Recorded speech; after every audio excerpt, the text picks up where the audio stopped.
When I got that text from my fiancée, I froze. I'm traveling with my ex. We'll share a bed in one room, but trust me. I read it over and over, convinced I must be misunderstanding something. We were engaged for 6 months, planning our wedding for the coming spring. I thought I knew her well enough to believe she'd never do anything to shake my trust. But those words felt like a storm crashing through my chest. I called her immediately, but she didn't pick up. The ringing felt endless. A message came instead: "It's just a work trip. Please don't overthink." That only made it worse. Who travels with an ex and shares a bed for work? I felt anger rising, mixed with confusion. My mind kept spinning. Had I missed warning signs all along? That night, I couldn't sleep. Every thought brought another question. I went through her social media, our messages, our pictures. Everything seemed normal until 2 weeks ago when she started being distant. She had stopped calling before bed, saying she was too tired or busy. Now it all made sense. Something had changed. The next day, I tried to focus on work, but my mind was elsewhere. Around noon, she finally called. Her voice sounded casual, like nothing had happened. "Hey, I landed safely," she said.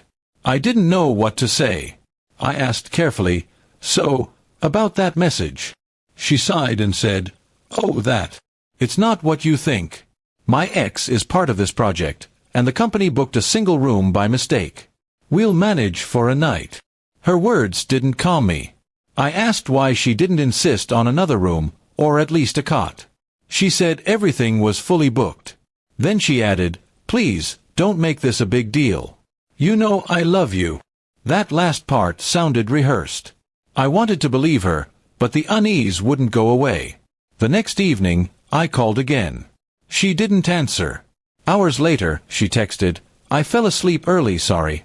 Everything's fine, don't stress." That message broke me more than it comforted me. My mind painted its own pictures, her in that shared room, maybe laughing with him, maybe remembering old times. It was torture. 3 days passed like that. She was distant, barely messaging. When she finally came home, I saw something in her eyes, guilt or exhaustion, I couldn't tell. She hugged me tightly, but it felt forced. I asked gently, "How was the trip?" She smiled thinly and said, "Fine. You see, nothing happened." But something about her tone didn't match her words.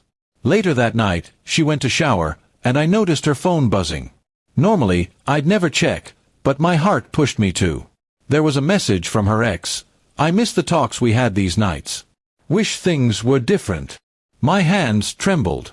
It didn't confirm physical cheating, but emotional betrayal? That was clear. When she came out, I confronted her. She looked shocked at first, then defensive. "You had no right to read my messages," she said. I replied, "And you had no right to hide this from me." Silence filled the room. She finally admitted that they had talked about their past, shared memories, and fallen into old comfort. She swore nothing physical happened, but she confessed they held hands one night when she felt lonely. That confession crushed me. Trust isn't just about what happens physically. It's about honesty, boundaries, and respect. I told her I needed time to think. She cried and begged, saying it was a stupid mistake and that she didn't mean to hurt me. But her tears couldn't wash away the pain of betrayal. The next week, I moved to my brother's apartment. She kept texting, calling, saying she'd do anything to fix it. I didn't respond for days.